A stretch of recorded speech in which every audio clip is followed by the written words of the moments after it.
Hello, everyone. Welcome to episode 17 of the North Star Podcast. Today we have Jereymi himself, the great and powerful, and we're in my little home gym here, and we're just going to be lifting and talking about fitness and life and business. And it'll be a little bit hectic, but I think it'll be a good one. So, Jereymi, we were just talking about inflation.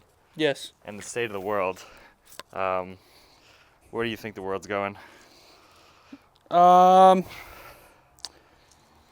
think the hard thing is nowadays is there's going to have to be a point where things slow down, or I might, man, this is hard. Because I think the big thing here is that you can't, if you're going to keep increasing inflation and increasing prices and everything, then nobody's going to be able to afford anything, and everyone's just going to lease everything and not own anything. So I feel like there has to be some sort of slowdown, or nothing's like going to be able to be afford. Like, you won't be able to afford anything, you know? Mm-hmm. My brother was asking me the other day, like, do you think there will eventually be a housing crash, or do you think it's just going to keep on going up? And it's a tricky question. I think that the hard thing is, man, is like, there's so many people, and we were just talking about this. It's like there's some people that are literally just paying the interest. They're not even paying the principal on their house. So it's like, if you just keep paying down interest, you're never actually putting any money towards the actual, like, That's the actual scary. loan. That is, like, terrifying. I didn't even know that was real. Oh yeah, dude, it's crazy. Like, because you got to think of it. You have like, if it's like, let's say 5%. Let's just say on 500,000.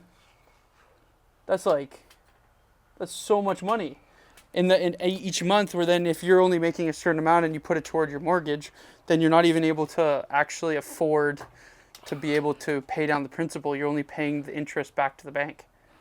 It's crazy. So then you're just stuck in this cycle of paying interest. So it's kind of like, so you never pay off the house. You're just paying. It's like you're paying the bank rent. That's what they love too. They love. Well, that's that. what I'm saying. So then it's like, then there's people like, well, why wouldn't you just rent? Like, why wouldn't you just own a place? If you're just gonna, or like, if you're renting all the time and you're paying someone else, I'm like, well, I don't know. Would I rather pay the bank, or would I rather pay someone else that owns the property and I'm paying them rent and I'm paying them less? Yeah. So it's kind of like, where do you draw the line? Like, where do you go with that? And would that be when you're just paying interest and not principal? Would that be just the rate you locked in at the time that does that? I think there's specific time frames. So I think there was like, I think your dad was saying even too, like, he got locked in at like 2%, but now because the renewal period comes up, it's whatever the interest is at that time. Mm. So I think it depends on what your, like, yearly or your position that you're in with your mortgage.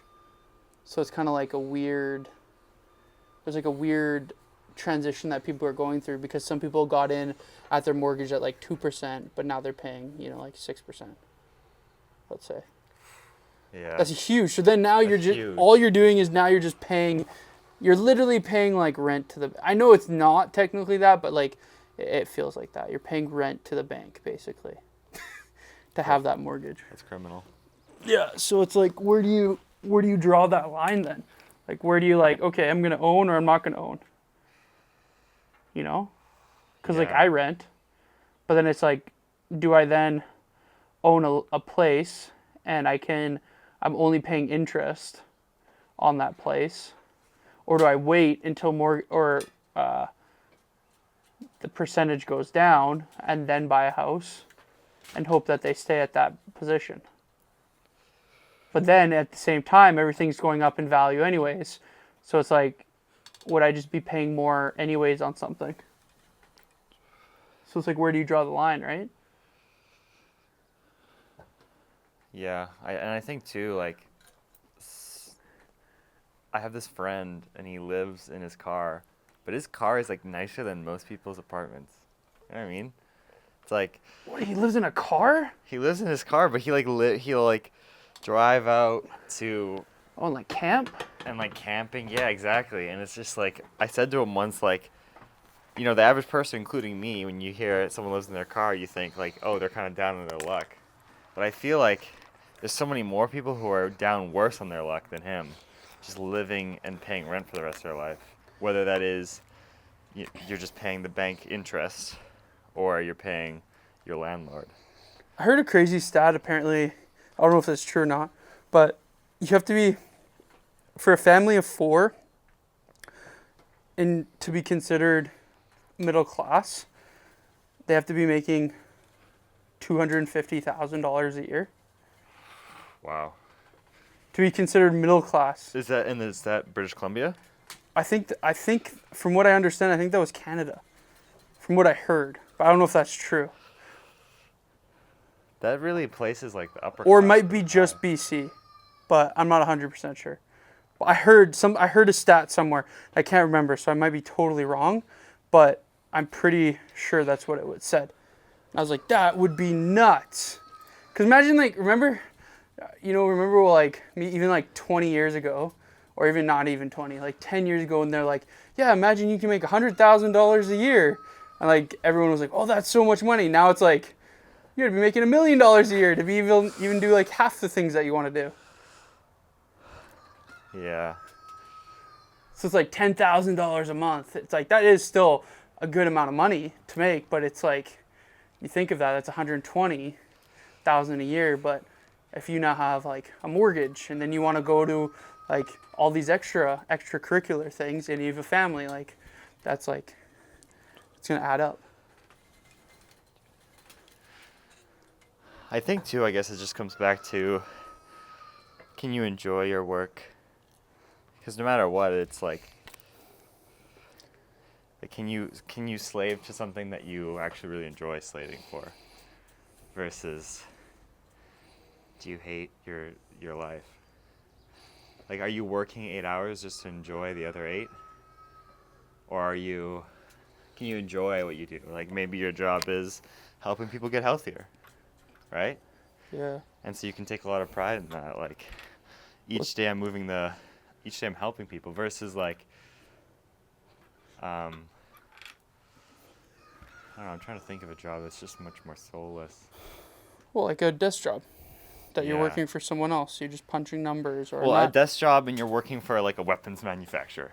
You're like, I'm directly contributing to like war or something. You know, it's like. Well, I guess it's just like, yeah, no knock to anyone if anyone's doing that, but it's just like, I think that's why a lot of people are starting businesses, because it's like, yeah, you don't have, yes, you're your own boss, and yeah, you're probably working more than 8 hours a week or 8 hours a day, and you're working every single day, but you're now working towards a passion of yours and that you actually enjoy, instead of just, like you said, working 40 hours a week to then just live the other, where it's like at least you're doing something every single day you love.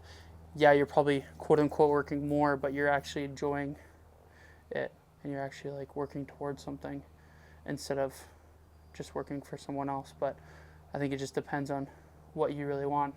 And some people love it. Some people just love working 40 hours to work for, or to have the other whatever many hours that they have. And if that's somebody that's where you are, that's awesome. But, I think it comes to a point where it's like you got to also have purpose on what you do. Purpose in life, or it's going to be really hard to move forward with it.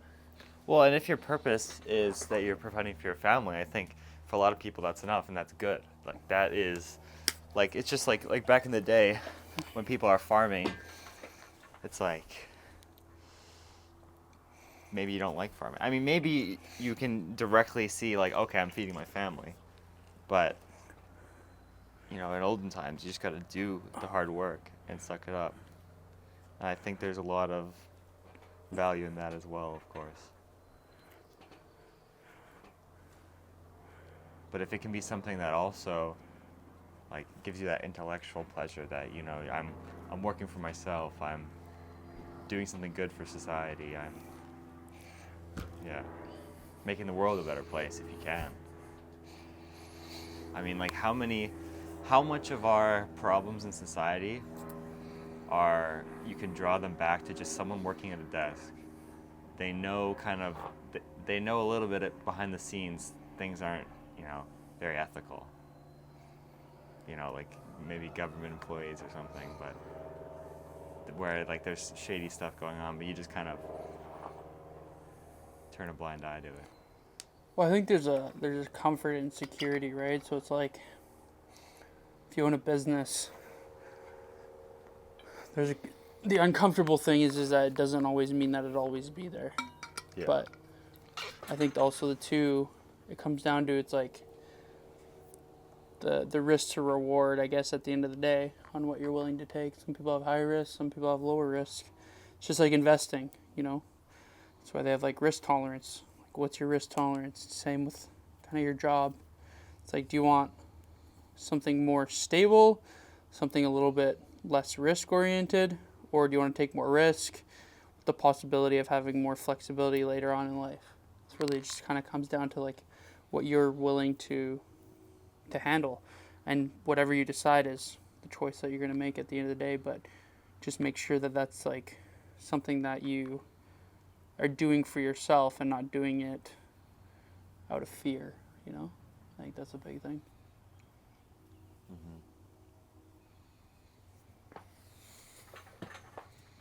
So what's your vision right now for your life?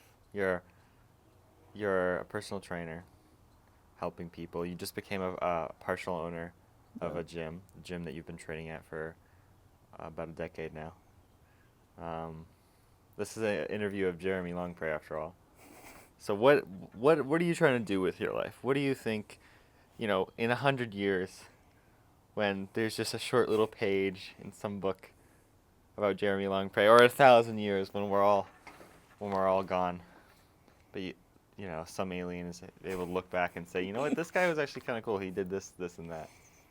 I don't know, man. I think the biggest thing for me is just like taking it, day by day. I'm not, you know what? You know how like you've heard like, oh, what's your plan in 5 years, or what's your plan in 10 years? And it's like, I think those are good to have, but I also think like, dude, so much can change within 6 months. Something can change in 1 month. It's like you can have all these goals and things like that, but and work towards something. But I think having a timeline can sometimes set people apart. Because if you're always trying to force a timeline on a specific goal and it doesn't happen within that timeline, then a lot of times people give up because it's, it's like if I were to be like, in 10 years from now, like when I started this, if I look back and I was like 10 years, I would be exactly where I was. And I like had millions of dollars and whatever. Then I've probably given up by now. Yeah, because you're like, it's not going to happen. Yeah, but now it's been 10 years and I'm not a millionaire, but it's like I've been able to make this a career, which is like, that's awesome. Like, that's all I can really ask for. Like, and at the end of the day, the reason I got into this was to help people. So for me, it's like trying to help more people and, try to get more people bought on the message of, what's right or what's wrong with the industry, and understanding like, this is not just a cookie cutter kind of way of going about life. Like if you're going to want to make a change in life, you got to change your identity. You got to change, who you are and what you want to achieve. You can't just like, expect a quick fix and then that's it. Like you have to change your whole route of how you go about things.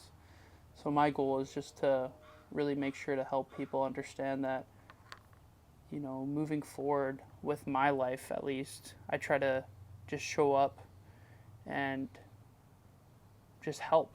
Like I think if you just have a goal of like, helping people and like, have a service that you can provide that helps someone, you're gonna be successful. I think there's so many times we look at like, oh, I'm gonna be the next like millionaire crypto trader. It's like, well, sure, that could happen, and you might make that happen, but unless you're like maybe teaching someone how to trade crypto and all that, like maybe you can make some money and give service. But if you just want to be like the next influencer that doesn't provide any value, well, like good luck, you can, but eventually I think that is going to reach a point where people are going to know that you're not actually out there to help, that you're just there to like try to make money, I think people start to see that too, right? Yeah, I think people can see through it. I think at first it's hard because you don't really know the person, but then if it's consistently doing the same thing, that's kind of like me. It's like, that's why I've adapted a lot of new things. It's because I saw that the way I was going wasn't sustainable for a lot of people moving forward. It wasn't sustainable for me. So I try to navigate on ways to provide more value at a lower cost, but be able to get someone in that can actually be able to understand that, you can come in and be able to have an opportunity to make a change and someone there to help you. And it doesn't always have to be like, buy my program. I think there's too much of that. There's too much of sell, sell, sell, sell, sell. And now the market's so conflicted on like, I've been sold so many different things in the last like 3-4 years that it's like, who do I trust now? So now as the individual, as a coach, I'm just trying to build back trust in the industry and build back trust just when I provide value. It's like, I don't really, I post on social media, I do these things because the value that I want to give to someone is that, that they're able to actually see the change that they can make instead of just trying to feel like they're always sold. Because like we've both been sold on things. It doesn't really feel good. Like, yeah, well, for me, like trying to get into sales, I guess I respect the sale. Oh yeah, I respect it, but it's like when you're constantly trying to be sold on something and then you can totally see that the only really reason somebody wants you to join their program or whatever is because they want your money.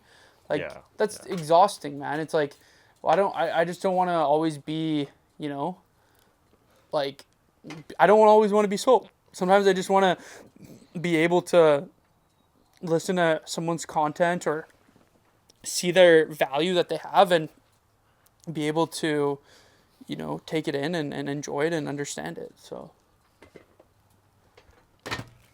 Yeah, I know what you mean. It's it's tricky too, being in an industry where you're trying to help people and try to make money at the same time. You're also trying to make money. Yeah. Like I have a friend who's in the like wellness space, and he'll like take people on retreats with like plant medicines and things, and that he told me like he was just doing so much stuff for free. Yeah. Like for years. And I get it, it's like I want to help you improve your life, pay me money first. It's tricky. Well, that's why I think the building the trust is such a big, like, I think there's that misconception. I think that happened in the last, like, 3 or 4 years is because a lot of things transitioned to online and a lot of people was able to transition to online. I think what happened was people were so worried about what was going to happen with their finances or thing. They just started to try to like sell as many things as quick as possible to make income, which then inherently like people were buying things that were just quick fixes. And then they just realized like, wow, I just spent X amount of money and it didn't actually help, right?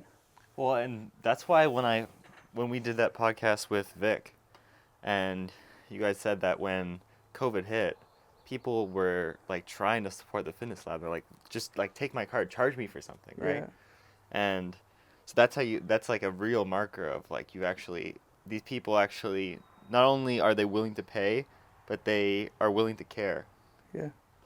Well, I think it's because when you show care and you show like, when you like I said, when you're trying to constantly like sell someone, but I think there's also come a fine line. It's like, I think a lot of times people also too, they're super excited to commit, and then as someone who's trying to sell something or someone who's trying to like express it, it's like sometimes it's like best to take either a down payment or take something so then they're committed and they stay committed. Mm-hmm. I think a lot of people get super excited, then they get scared. Then they're like fearful of like, oh, what happens if it doesn't work? But it's like, well, what happens if it does work, right? And I think that's where that fine line of being able to, because you're going to also have to make a living. Like that's the hard thing too. It's like, yes, you're going to provide value. Yes, you want to help people, but you also have to make a living. So there's also that fine line of between how do you get someone to commit without them committing either their like time or whatever, And usually money is a value of commitment where they're like, okay, I paid for something. I'm going to commit to it, and that's what I'm going to do, and that's where we're going to stand, right? So it's really just depending on the individual and where they stand, and how you're able to express that understanding to them as well, right? Yeah, I've joined so many free programs and just like there's no skin in the game. Well, that's what I'm saying. So it's like I think the hard thing between that is like, build trust with someone, really build it, understand that you are actually there to help, and when they're ready, they'll reach out to you, and when they are ready, then that's where I really believe taking some sort of form of accountability or some sort of, like you said, skin in the game. Like, how are you going to do that? And usually that's by taking some sort of money or payment to have them be committed.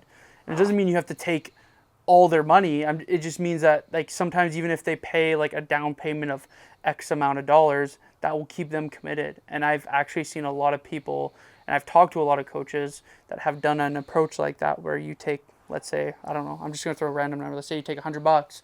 Well, now it's like that person's now committed to it. And they're like, okay, you know what? I did pay for something.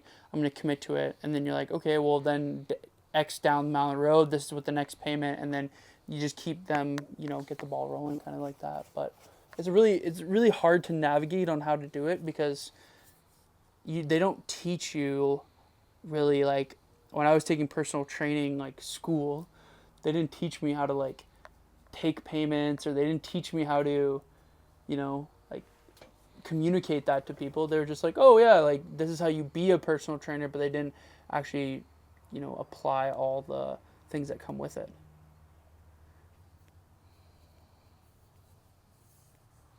Yeah, I think it. Of course, it's hard too, because people are like, they're in a place in their life where they're maybe vulnerable, right? Yes. Someone who could be like, hey, I can solve everything. Yeah, and then take all your money and then never like actually help. And I think that's what's happened. I think too many people have been wronged like that. So then when there's coaches that are actually out there willing to help, and they're like, oh yeah, this is like what my price is, etc., they automatically think and go back to the experience that they've had with someone that's kind of done them wrong and just gave them like a cookie cutter plan without actually keeping them accountable, or like talking to them, or like showing that there's availability for conversation if needed. That's actually why I do my like free assessment stuff. It's like I have that like questionnaire where it's just like, you can take a free assessment. I'll send you a video explaining exactly where to start and how to start and go about it. And it's just like, I'm not asking you for any amount of money. I'm just asking you to tell me what your goals are and like what you want to achieve. And I'll give you a free assessment. It's not going to be like if you were to hire me, but at least it's a starting point. It's something where you can go and start on. And I don't expect anything in return. If you end up listening to it and take it and go on with it with the rest of your life, and you end up like it works, like awesome, I'm happy. Like that's where I started. But at the end of the day, it comes down to a point where it's like, if you feel stuck and you've tried these free assessments and you've done this and you've done that, it hasn't worked, then that's where like sometimes you just gotta invest the money and time to be able to actually have a coach or whoever to help you down that road. So Well, and too, with skin in the game, it's like people say like, I was listening to Alex Hermosi talk about this thing, because he used to be in the gym space, and he would say like, someone would come in and they would be trying to prove like, oh, this isn't going to work for me. And it's like, if you come in with that mindset, you're screwed right from the jump. yeah. Because like I'm a person who believes that I could almost learn from anyone, even someone who was like a complete, like farce, who didn't really have anything to teach. I could still be learning what not to do, right? It's like, I think, and especially, yeah, if you go in with the mindset like, this isn't going to work for me, I think that's where that kind of payment can get that skin in the game, so you feel like, it's something's at stake. I'm actually trying to make this work. I'm going to try and get my money's worth. I think that's when people can really excel, because if you go in and it's like, oh, this is a free program, if it doesn't work out, it's okay. It's like, whether you spend money or not, you got to go in with the mindset like, I am going to change my life or die trying. Mm-hmm. And those are the people, I'm sure, in your practice who really succeed. We're like, this is going to happen, whether like like Jeremy's sick this day, you know, whatever, like I'm late to work, whatever happens, I'm gonna make shit happen, and no one can get in my way. Well, it's a hard thing, man. Is like I've had many times, and this is just learning things, but like, you'll be like, yeah, you know what, you can pay like after the first month or whatever, and then like people just like ghost you.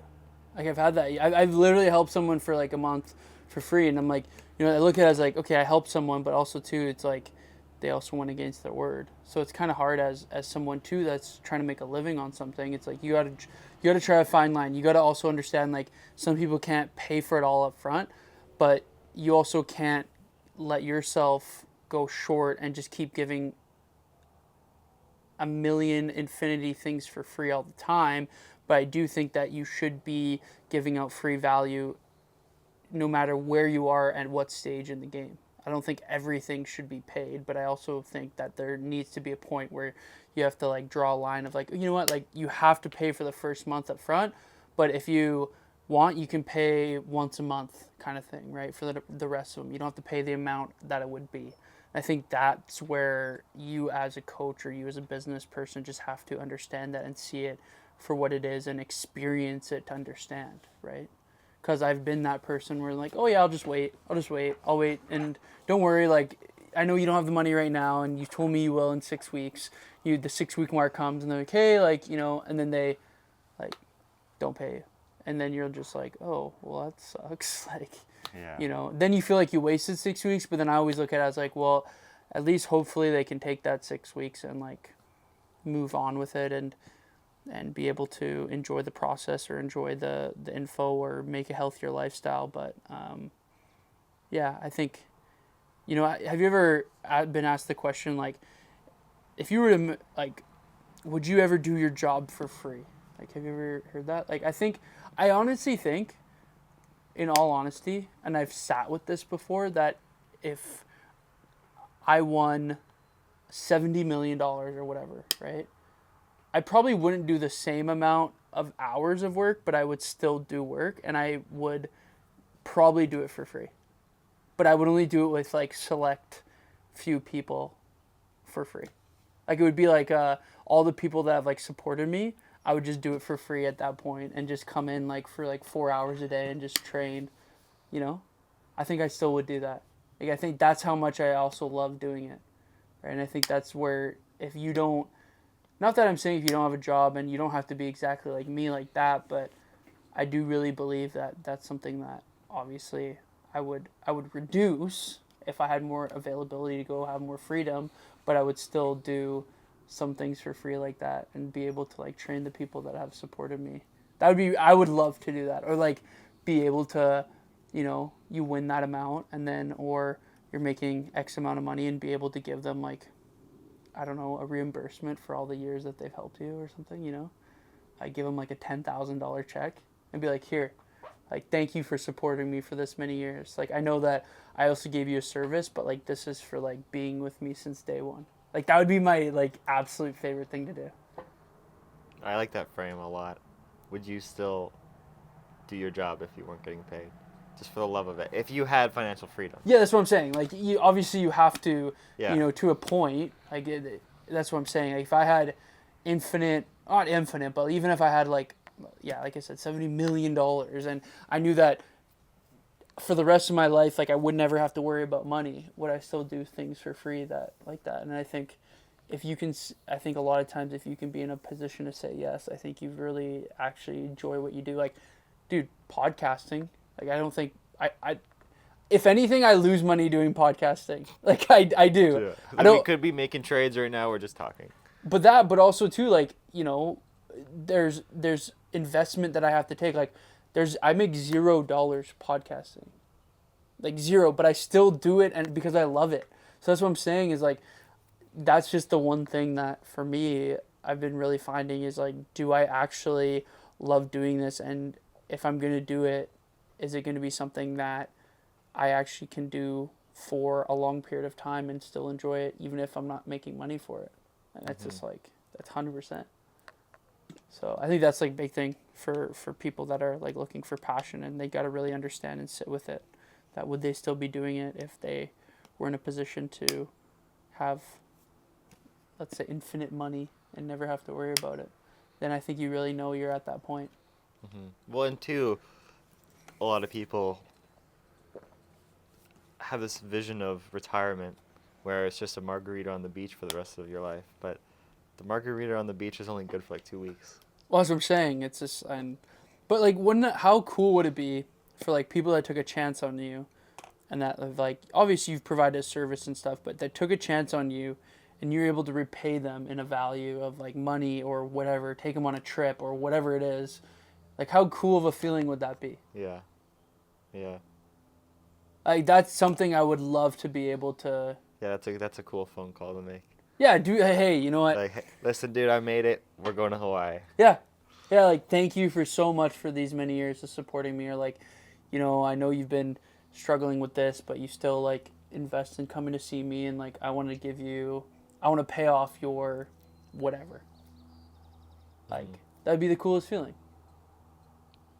Like, just being able to do it for the select, you know, few that have, like, invested in you and believed in you as well, as much as you believed in them, you know?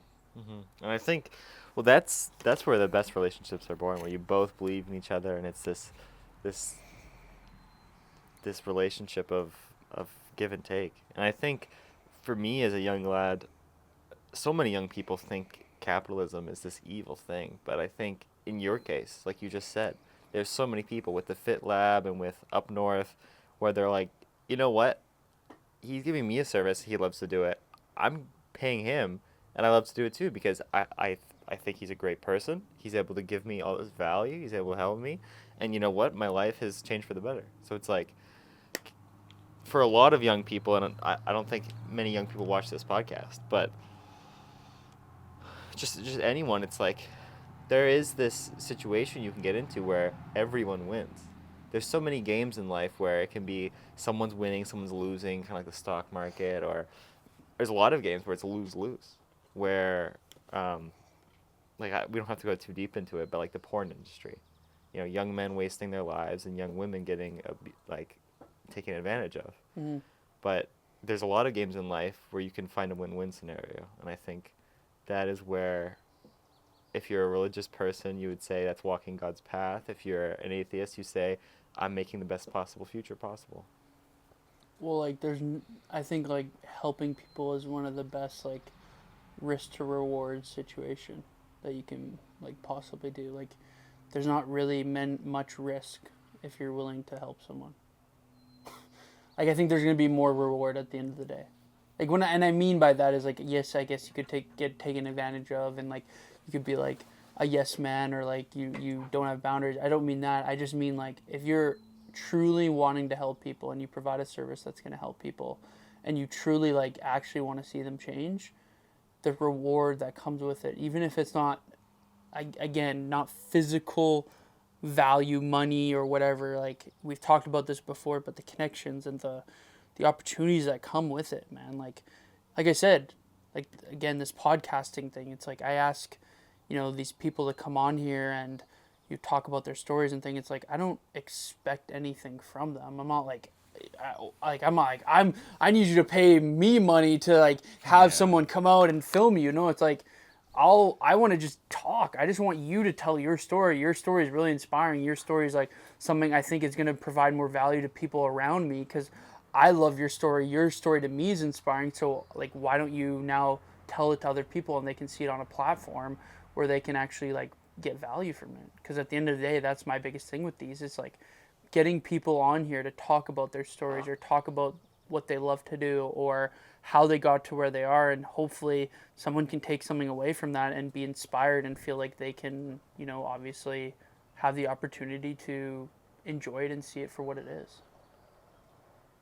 And a couple of the people we've had on, or I mean everyone really, it's like they're taking time out of their day. There's a couple, like, high profile people where it's like, no, they're literally, like, they have a high paying job. They could be making money right now, but instead it's like they're giving free value. We are, you know, broadcasting this information, and, you know, it's this kind of, like, beautiful idea where it's like, let's try and make the world a better place. We're not like Rogan. He never got paid for 5 years from his podcast. It's like, and hopefully that day will come where we're spreading beautiful information and getting paid. But until then, it's just like love of the game, and that's the most beautiful thing. I think that's like the best place to start, man. I think there's too many, and that's what happens. I think when people start a business, they expect monetary value of income to be the first thing that they receive, and if a lot of times if you go into that mindset with it, you actually end up losing the understanding of why you actually got started in the first place. If you're constantly just going into building a business or doing something just to make money, it's going to be a really hard like transition to make through. And if like you're not able to give a value service, you're going to lose a lot of people at the end of the day too. At the when as the road goes down, as you get more popular, or as the years and years go down the road, right? Because if you heard of you've seen like not Matt Graham, you've seen those clips before, like he talks about having a service or being like where there's a lot of people now they're like, I just want to be like an influencer, I just want to be this, but then there's like people that like now there's not enough like plumbers, there's not enough like architects, there's not whatever it is, but there's no more of those people because everyone just wants a quick fix of making X amount of money because they saw the next TikToker make $1 million, but it's like you don't know the behind stories of how they got there or what they actually do make or all the money that they just wasted on their houses or mansions or cars or whatever. Like they could be probably maybe some of the poorest people, but they seem quote unquote rich because they're on a platform and you don't get to see the behind the scenes. Well, and I think a lot of people in the public eye, probably more than you would think, are very empty inside. Well, yeah. And we don't, yeah. I don't want to make this the tinfoil hat podcast and start talking about world leaders or anything, but yeah, I do think we are, I think we live in a society that I'm trying to say this in a informative way how it comes across, but I think there is a part of our society that is built to make us fail. Yep. Absolutely, dude. Absolutely. I think it's easier. Like every fast food company. Well, I'm just saying, yeah, it's easier to control unhealthy people. Yep. So when somebody's unhealthy, it's very easy to control, the foods that they consume, the medications they take, the, information that they watch. They're easier. I feel like when you're unhealthy, it's really like hard to, a lot of times you just want to feel like you fit in, right? And we just had a conversation with someone about, like their journey and how. Yeah, it'll be cool for people listening because they'll have probably seen the last episode, so they'll be able to see like, yeah, someone like that before they lost all that weight and then after. Their identity, man. It's a world of a difference. Huge. Because now they're thinking like, you know what, is it worth it to literally like hurt my mind and body to make this decision where there's this company that says like, oh, look at these little nice products we have. Yeah. They're so delicious, aren't they? But it's like, it's this like trick where it's like, these people don't want the best for you. Because anyone in those companies, they know the studies, right? Yeah. Like, they know. Sugar's not helping you. Sugar is not helping you. Well, and I think it's just like the ultra processed food.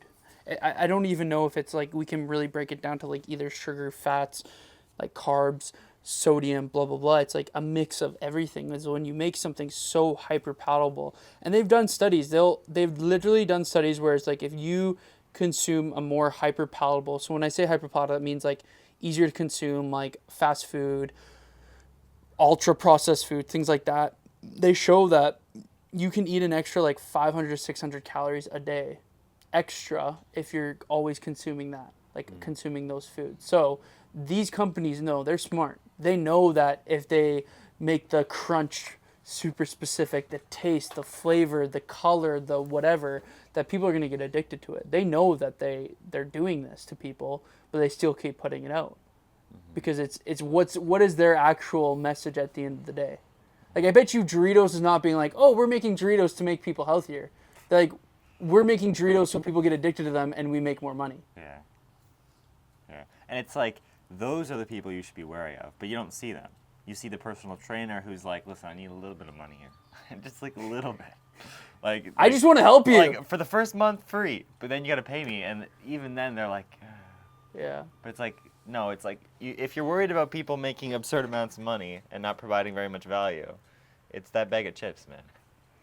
Yeah, or it's just supporting that. And you know, don't get me wrong, like, I'm someone who might enjoy that time to time, but it's not I think the big message here is that if you haven't ever thought of it like this, I think it's a big eye opener, because the thing is a lot of times these companies are not looking at the best interest for the individual, right?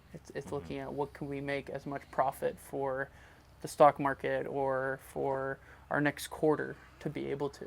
Or if they wouldn't, because I bet you anything, if like we're using Doritos, but like if Doritos was like, we're just making like healthy chips that don't taste good, like nobody would buy them anymore.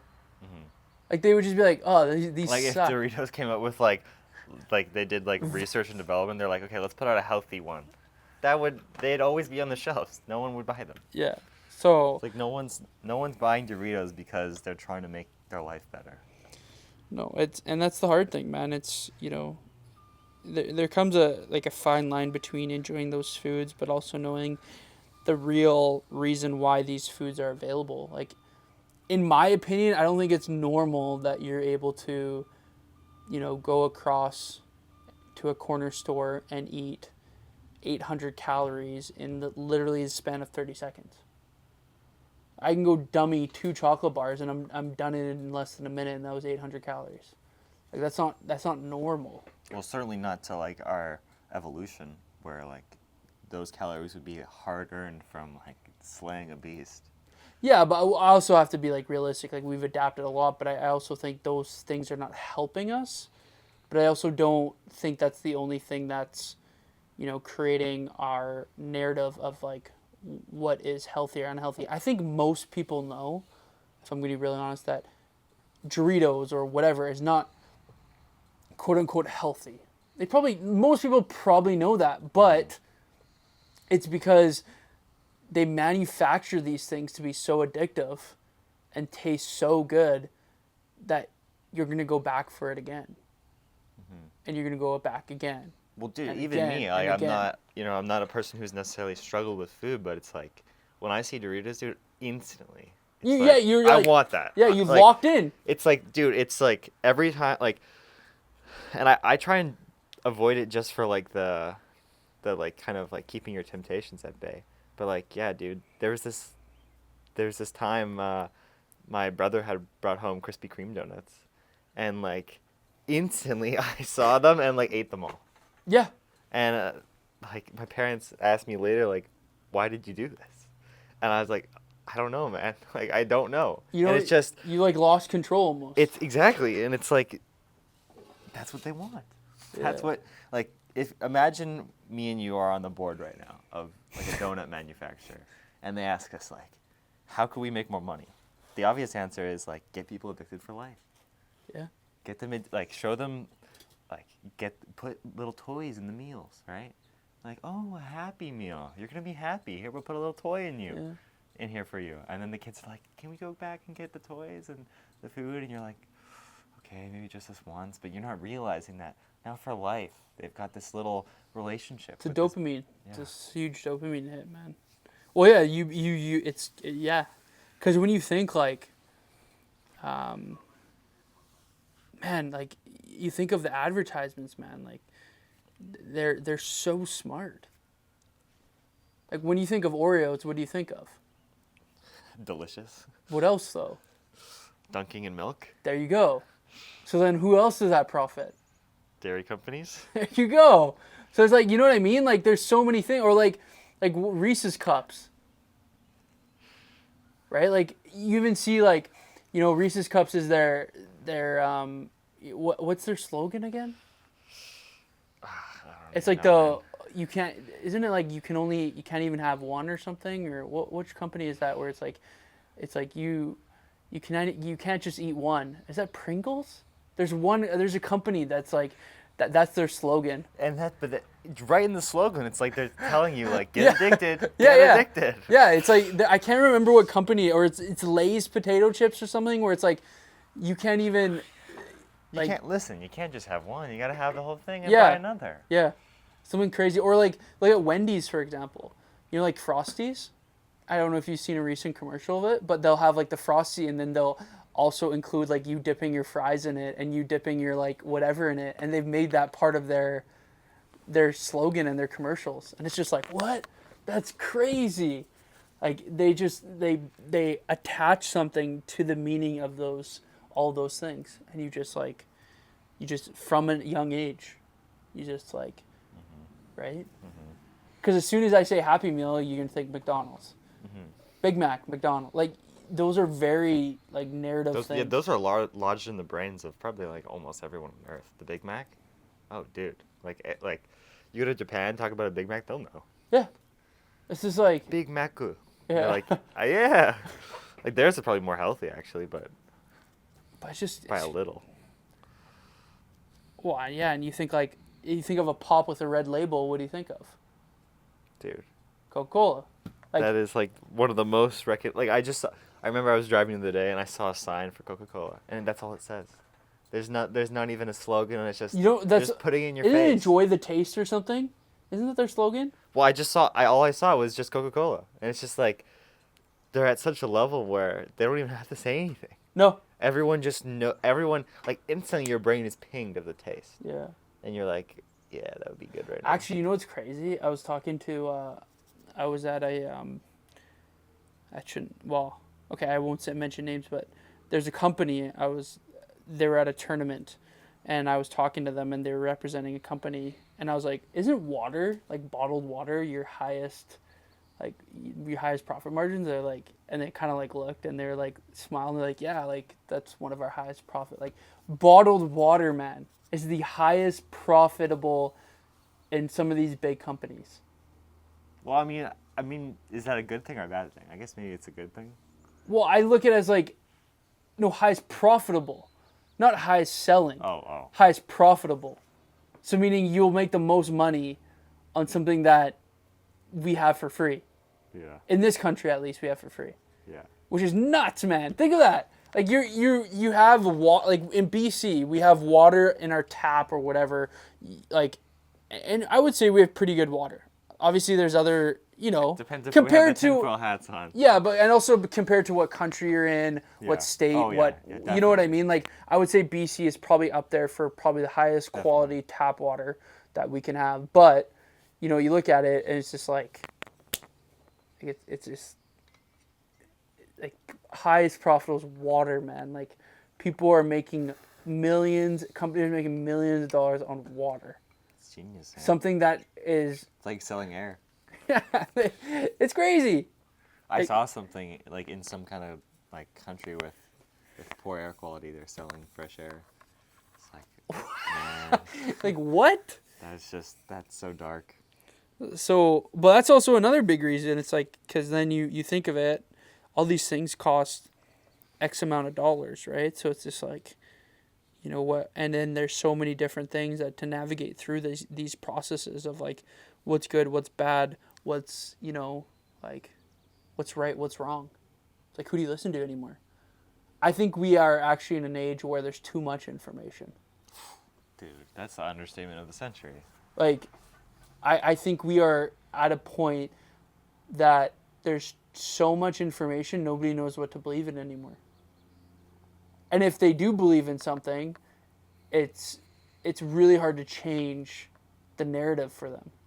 I think a lot of times, like, there's so many people that are for on so many different levels of things that, it's very hard to change someone's mind when it's set. Like because there is so much information on one certain subject. Or before, even in the let's say 1980s, you couldn't just be like, oh, look it up on Google. Like, we're just gonna search it up. It's like, no, you actually had to like talk about it and like research it and like go actually like read a book. Where now I can just be like, oh, which I think is dope. Like I think it's cool to have, but I also think it's a curse at the end of the day too. Like it's a disadvantage. Yeah, there's this good meme where it's like, it's this this image of this like guy smiling like this, and it's just like, I acquire information, I acquire information, I acquire information. It's just a loop of just never-ending information flow into the brain. And I think like one of the best things I ever did was stop going on my phone right in the morning. You wake That's up from, hard, man. Wake up from like being unconscious, and you just start flooding your brain with all the random bullshit in the world. Yeah. Especially if you have like everyone can curate their feed, whether it's Instagram, Twitter, and like a lot of young people, they're like hyper anxious about like whatever war is going on. Mm-hmm. And so you wake up right in the morning and instantly you're worried about a war you can't control. It's like, come on, man. Like, or like a war that's not even in your country. Like, yeah. Not that I don't think that you should be aware, but it's like, it's really hard because it's you know, if you're not like say a soldier, or you're not living in the country, or it's like, you know, I think there's a big part of you as an individual that can hope for all you can really do is hope for the best for them, but you're most likely not going to jump out of bed, go fly to the country and start fighting the war. There might be someone. Yeah, right? but it's not going to happen from waking up at 11 a.m. and scrolling on Instagram.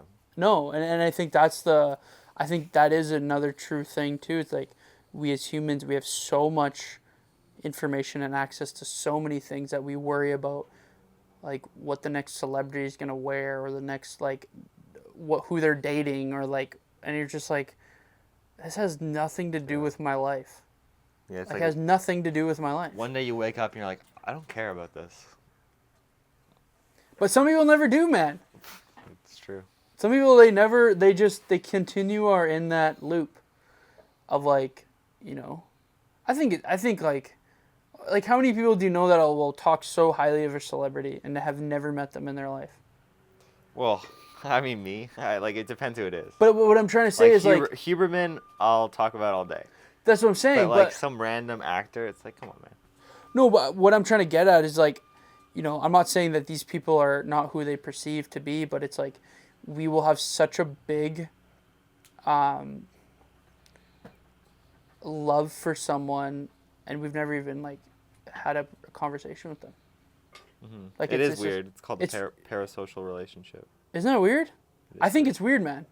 Not like I'm not judging. I just think it's an odd thing because it's like I feel like if I were to actually have a conversation with you person to person, I would enjoy you more as a person than I would if I just saw someone talk and never have talked to them in my life. It's true, but it's also like the person who's, you know, in the conversation right now, but they can't say anything. They're just listening. So that's what I'm saying. But it's such a weird, like, it's such a weird thing, man, that we're living. Yeah. It's such a weird... It is weird. Because, well, I'll say to someone like, oh, you know, Peterson told me the other day. And they're like, he told you? And it's like, well, I was the listener in the room. Yeah. That he couldn't see. And it's like, he doesn't even know my name. And that's okay. Well, and I think that's the hard thing. And I just talked about this the last podcast. We were talking about, like, how there's no one size fits all for how somebody communicates something. I think that's a big misconception too, is like, you know, you might hear like lifting weights 4 times a week is the best thing you can do for your body because this X amount of study came out. And it's like, well, yes, but like, who are you communicating this to? Are you communicating this to someone who's never lifted a weight in their life and now you want them to go lift 4 times a week? Or are you communicating it to someone that is already lifting and have been lifting for 5 years and are lifting 3 times a week and now you want them to do 4? That's a good point. It's like, who's your target audience? Not a lot of people say like ads will start off like that. Like if you're like a fitness coach who's doing $10,000 a month, but versus like, yeah, like the average social media post that says like, try this diet. It's like, you don't know who's listening. Dude. It could be like a kid. Yeah. The kid's like. And then the kid's like, I gotta eat carnivore? Yeah, it's like, I'm never gonna eat a fruit or vegetable in my life again? Yeah, it's like, well, I guess I don't like veggies, but yeah. So it's this, you kind of like, you gotta be, dude, and that's what I try to tell people. I'm like, just understand, like, and I think that's the hard thing is, too, with business, this is a hard thing for the transition for business owners or people that are grinding every day. They see a post and they're like, you should be grinding more. And you're like, am I not working hard enough? Like, who do I have to, like, and you're already working, like, and when I say working, obviously working doesn't mean, if you're busy, doesn't mean you're actually being productive. But if you're being productive, you're doing something towards your business, you're actually like growing it. And then you see a post like this, you're like, am I doing enough? Should I be doing more? And then you like, then you feel guilty and like, oh, I need to do more. And then you do more. And then you see another post and it's like, you got to be doing even more. And you're like, dude, like, when does it ever end? Like, when do I ever get a break? Or when do I ever, like, actually, like, when does it ever stop? Or when does it ever, like, get to a point where I can actually, like, enjoy what I've built? Like, because you're not going to be building. You might be building for 60 years, but I'm going to tell you right now, there's going to be a time in your life where you want to enjoy time with family or friends or your whatever. And it's just like, how are you going to do that if you're constantly feeling like you need to grind every single minute of the day? I do believe it's important to work hard and work towards your passion, but I think the big thing is don't get sucked into the whole, like, like David, like, I love David Goggins, but at the same time, not everyone's a David Goggins. And I'm going to be like, I don't think that I think he can really motivate you to get off your ass and, like, go do something. But I feel like he's talking more to the people that don't do anything already. Where it's like, if you're already going to the gym, you're already, like, eating healthy, you're already building a business, you're already, like, I don't think that's his target audience. But I think people that are in that, like, let's say, demographic, and they see that, they're like, man, I gotta be doing even more. I gotta be going to the gym 8 times in the week, so I gotta do double days. And it's just like, well, you know, I don't think it's realistic. I don't know either, too, if what he's doing is super healthy long term. His body's destroyed, man. Well, yeah, but yeah.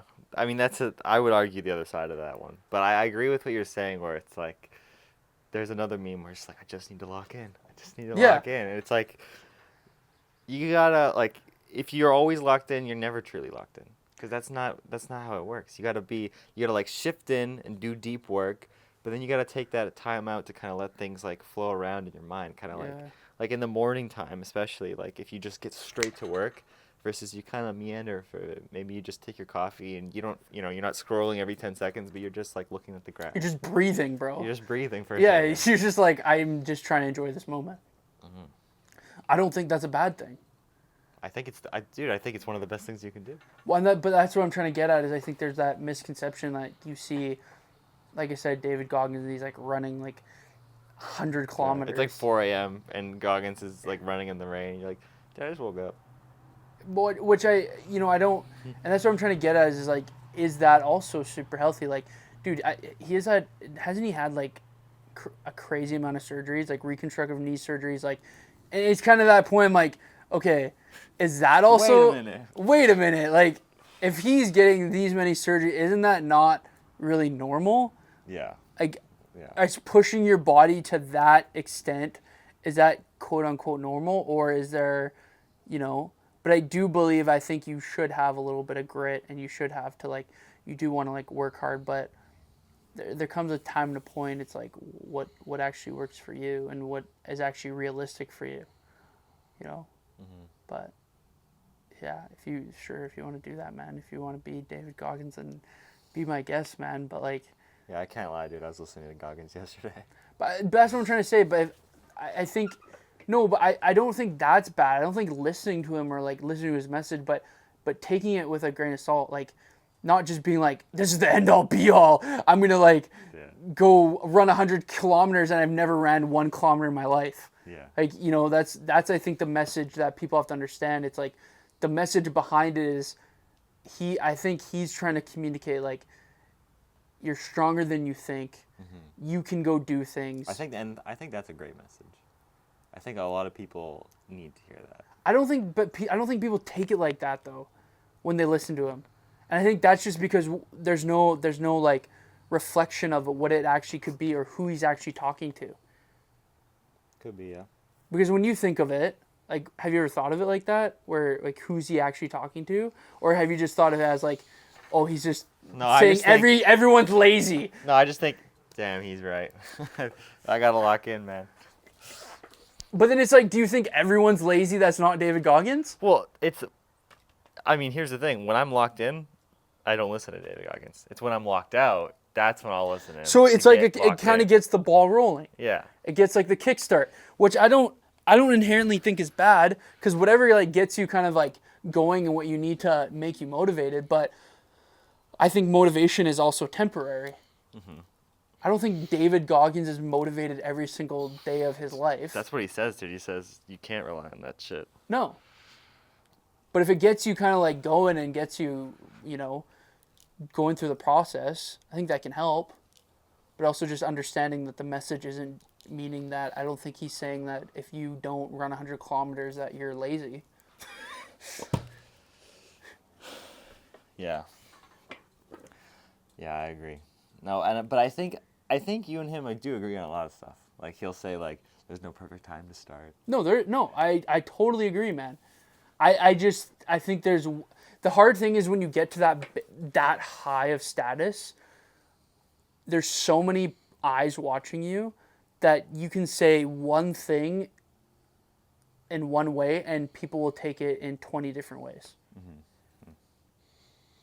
But I think the message, I personally think the message that's coming across when you're talking to the masses, because I've listened to some interviews and things like that, and he's not on the podcast like, you need to grind every single, like, he's not, like, when he had that one with Huberman, that's not how he's talking. He's talking pretty calm. He's, like, talking about, like, so I don't think he's like that all the time, but I think when people see short clips of it, they're like, this is who he is all the time. Yeah. Right? It's a character, man. Well, I mean, yeah. It's a character, 100%, man. You see all these people, it's a specific character. I bet you they're not always like that. Mm-hmm. Mm-hmm. When they're hanging out with their family, they're not like spitting motivational. You need to eat those peas. Yeah, like he's not motivational speaking to them. Yeah. But it's like when you're on camera, it's a character they're playing. It's like an actor, right? But I also think at the same time, there's some sort of message that's supposed to be trying to come across. But I think it's just super important to reflect on like, who are they actually trying to talk to, or like what are they actually trying to say? And just reflect. But that's just my point of view on it. Well, Jeremy, I think this has been a great podcast. Finally get an interview of the man himself. It wasn't even like we didn't even talk really about fitness. Well, we did. We talked about Goggins. A little bit. We talked about. No, I like it. I like these kind of stuff because I like these tangents, man. They like. It really just I get to explain kind of my point of view on things. It just helps, like, it might help someone. I hope it does. That's like the goal about why I try to give my reflection. And I like I said, my reflections or how I see it now might change. And like if somebody's out there that wants to have a conversation and they see it differently, I would love to have a conversation. I actually like getting my mind switched sometimes. Not maybe switched, but I like seeing it from a different point of view. Because then it honestly like mends with my belief of it. Like, I'll give you an example, okay? Probably 6 months ago, I would have been so against Ozempic. Like, I would have probably been, I can't really remember the time frame, but I was like, oh, this is like, I can't believe that this is like so popular. But then I'm looking at it now and I'm seeing like, and I've heard other people talk about it and their points of views and like how it could be like a Kickstarter, or it could be something that, if not abused, can really help with other things in life. And it just changed how I viewed of it. It's like, I don't think everyone should rely on it and go to that to be their first, thing, but I do think it can help. And I do think it's specific, and I do think should be monitored. And I don't think you should just take a dose and not understand why you're doing it. Mm-hmm. But I didn't have that same point of view probably 6 months to a year ago, but I was just from hearing different podcasts, hearing different people's like, stories, and just like understanding, oh, okay, like this makes more sense. Like I understand it a little bit better, and I understand like why this can be very helpful for people, and why, if not abused or if done properly, can actually long term be something so huge for someone. And it's kind of like it's just like antidepressants or anti-anxiety medications too. It's like, sometimes I heard it the other day on a podcast, and it really just like stood out to me. It's like sometimes you need to give someone that so they can just get off the couch or off their bed, or get them motivated to just feel a little bit better, to then go work out. Once they feel like, once they work out, they're like, oh man, wow, I feel amazing. So now they're taking the medication, now they're working out, and they feel more motivated to now go do better habits of nutrition. And then they're now exercising and doing nutrition. And then it's like, whoa, okay, now they're starting to feel better, and then now they start maybe slowly weaning off of it, or slowly reducing the dose to more of like a maintenance dose. Now they're exercising, now they're taking a maintenance dose, and they're eating healthier, and they're feeling better. And then as the years go on, maybe they wean off. So it's kind of like one of those things. The same with any of these. It's like, I think these are tools, and I think they can be help like really well. But I think a lot of times the understanding of them and the miscommunication on what they are, because like if I say Ozempic, what do you think right away? I think about how there was this, like I saw a study where people were losing a lot of like bone density. Yeah. And like muscle. Yeah, because of the abuse of it, right? Yeah. So it's just like, if you see a study, right, and you think like, this medication is only used for fat loss, and people are losing hundreds of pounds, but then they're also losing muscle, and they're losing bone density. Yeah, bone density, to me, that's like terrifying. Yeah, because dude, if you're not eating, so like this is the crazy thing. It's like if you stop. So let's say you're eating a certain amount of calories, and then all of a sudden you just decide to like drop 100 pounds, and now you're like skin and bones, and you have no muscle on your frame or anything. Like, things are gonna start to deteriorate. So it's just like, but those are usually seen in doses that are too high. Like having no appetite, having like puking, vomiting, like diarrhea, all this stuff are not like side effects that are gonna be something that you want long term. It might happen, but if that's constantly what you're doing and you feel sick every time you take a dose, you're probably taking too much. So what I would then what would be the case is like, this is where somebody would have to reflect, is like, is that I'm taking too much, or is their ego telling them to take more because they're insecure about being more overweight or having to lose body fat? So you have to ask yourself, like, am I going to take an appropriate dose because I want to actually do this healthy, or am I just looking for the next quick fix? Mm-hmm. And that's what when I first learned of it, I was like, oh, it's people don't want to work out. They just Yeah. Yeah. But then it's like you talk to people and you like reflect and you're like, oh, like, so like what I've said, I'm going to guess you probably maybe haven't heard it like that before. Ozempic? No, but how Just I explained it.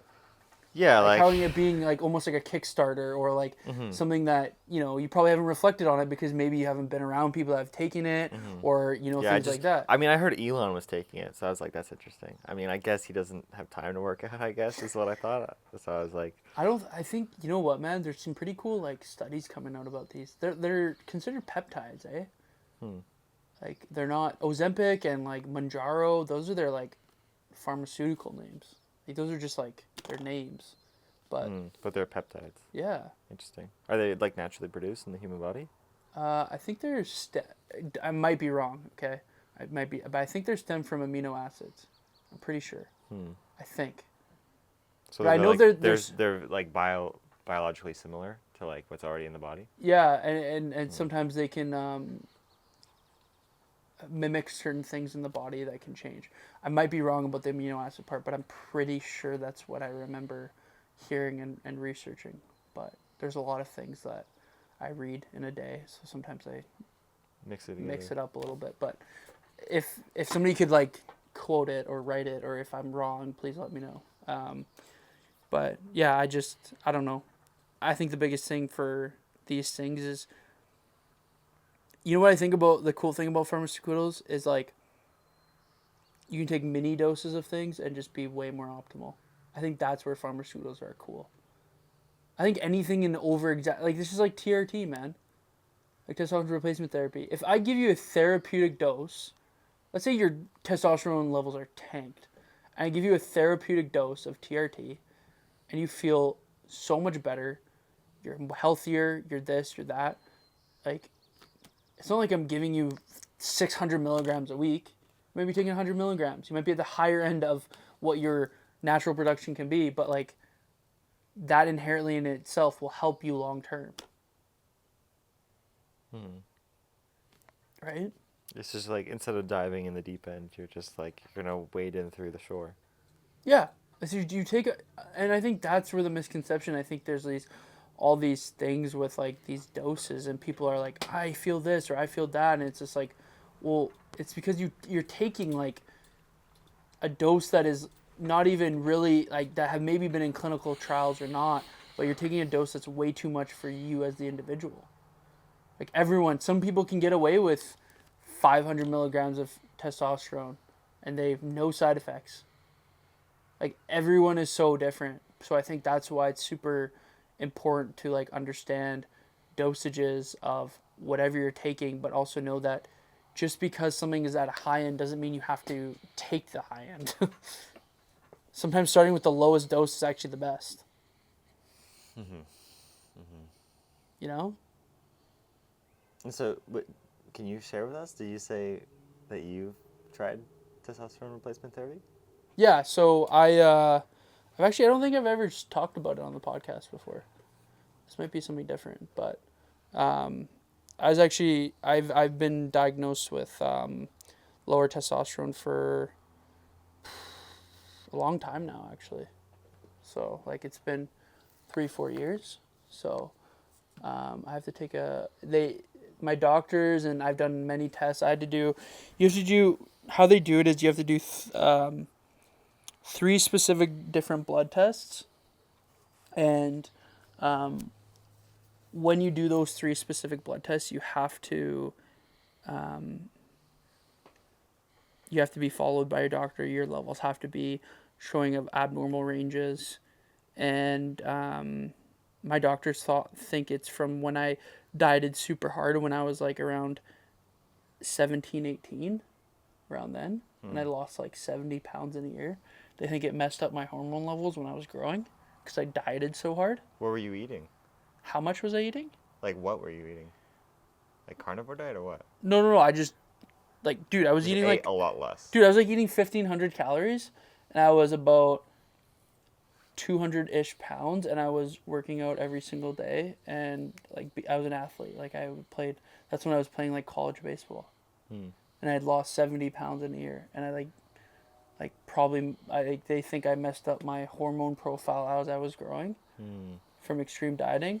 So I'm on like just like a therapeutic dose that just makes my levels. So I have to get a blood test. Keep going. Every month, just to make sure that things are panning out to what they are, and that things are not basically abnormal with me. And I think that's a big thing for people to understand. It's like you don't just take it and it's like it's magical. Dude, like before not taking it, I was like, dude, I barely would want to get out of bed. I was like super like tired all the time, super like down, super all this, and it's made such a big difference in my life. But it's like, again, you don't want to abuse it either, because like when you start to feel good, you're like, oh, but if I take more, how much better will I feel? Yeah. But it's just like you got to be super careful with this stuff. It's not like, and it's not something that I'm just like, oh yeah, like da da da. It's like, no, there's certain specific ways of going about it, and I do believe that when it comes down to working with your doctor, your GP, or whoever it is working on this, is that you are very understanding that this could be a lifelong thing, but I also think that it's super important to understand that you can't just take this and not think that you can just now, okay, I'm never going to do a blood test again, or, I'm not going to even like worry about anything else. It's like, no, you got to make sure that you're doing the blood test, that you're doing the things like that come with it. Like you can't just, I'm just going to take this and do no research about it. Like it's super important to know like your lifestyle and understand it. And, it sucks that, I had to go through that as I'm 27 and have to do this, but I look at it as like, how's my quality of life changed? Like, dude, from the ages of like 20, I would say probably like 23 to like, maybe like 22 to 24 was just like rough, man. Every day was just like, it was just like almost impossible to get out. And it was just like, it was such in like a dark space. And it was just, and I was like, what's wrong? Like there has to be something wrong. And, like it almost took 2 years to be able to finally like have them check my levels and be like, oh yeah, you're like really low for your age. Like there's something wrong. And it's crazy, man.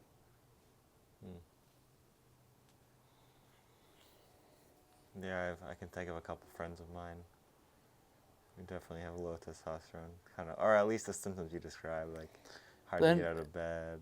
Same thing, bro.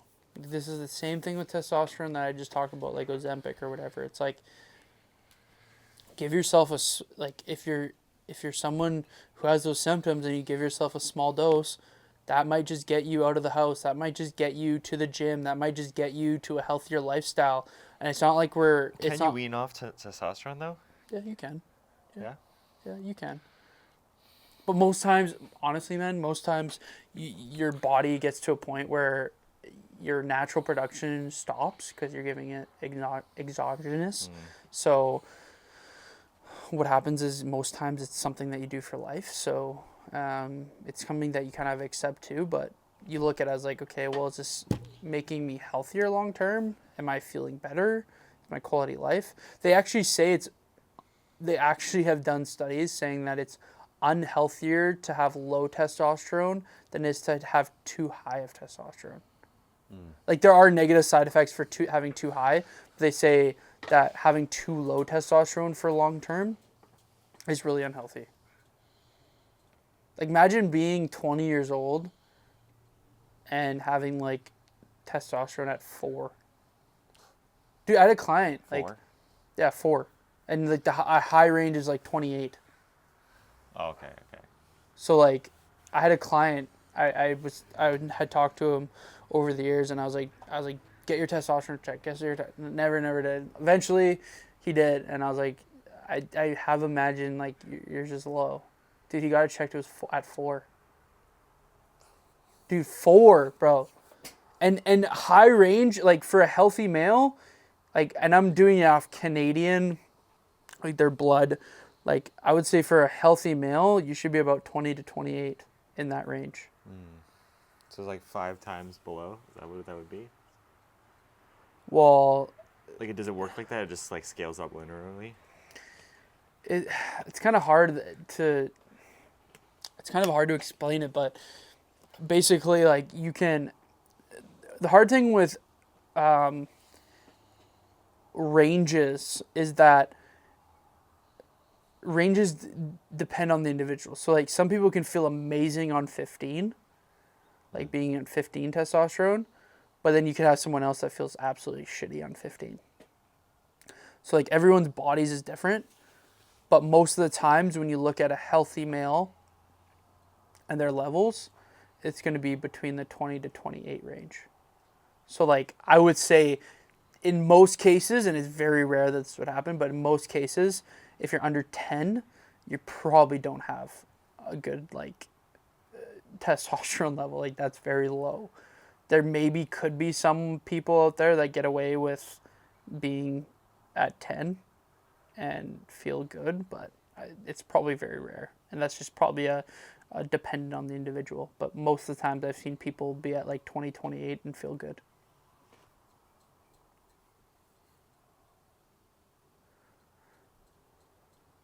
Well, and it's probably too, like, before you take anything, like, you can't, like, if you're doing nothing and just lazing around, I mean, nothing's gonna be working. So, hit up And the I wasn't doing that. hit up the fitness lab. Well, exactly. Well, and that was the other thing that my doctor's like, well, why don't you work out? Why don't you eat healthy? Like, why don't you, exercise? I'm like, that's what I am. Or lift weights. Mm.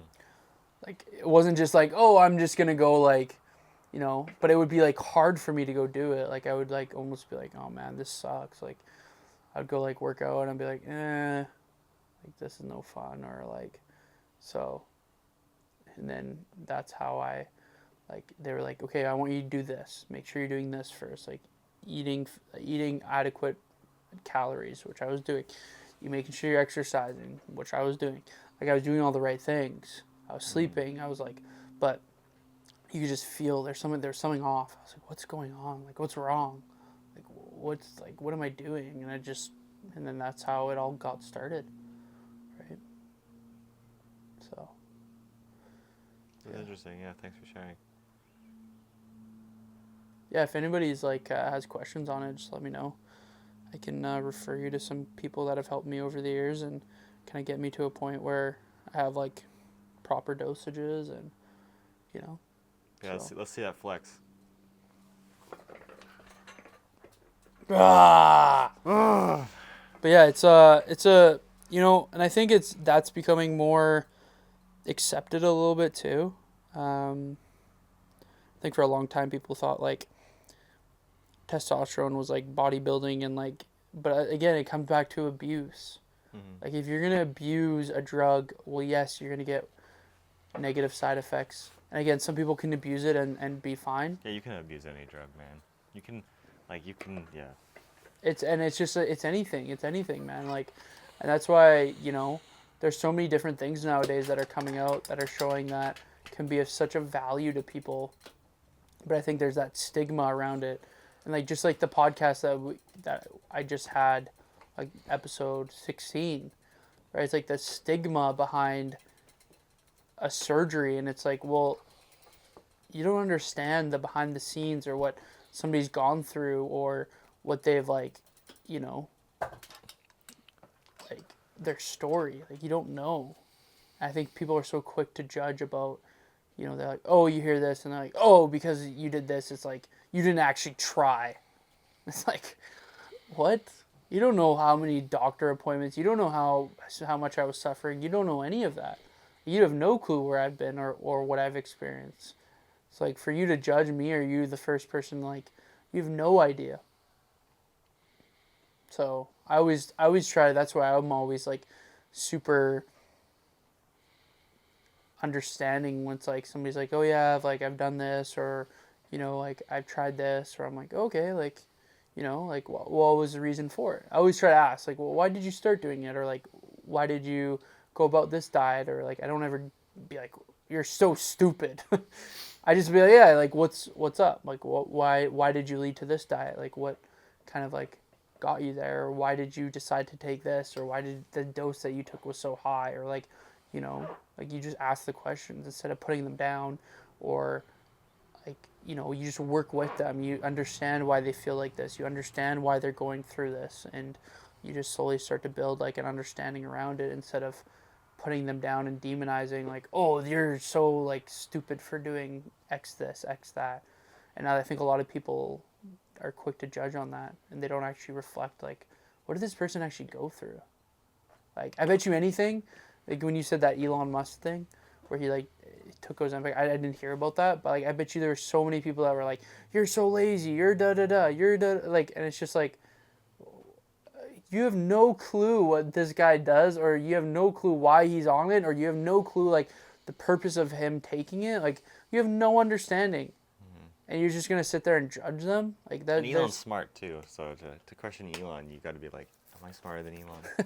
Well, not even that, man. I just think it's just like, instead of, I think, just being like asking yourself like whatever you think at first, usually that's probably not the judgment that you actually have. It's usually your ego that's the one to say it, or maybe you feel jealous because this person is doing that or this person's doing that, and you haven't figured it out for yourself yet, and it's sort of like, if you've lost X amount of money, but you've had, or not money, weight or fat, and you've done or used one of these tools to help you get there, then it's like the easiest thing to judge is like, oh, you didn't work that hard to get there. It's like, what?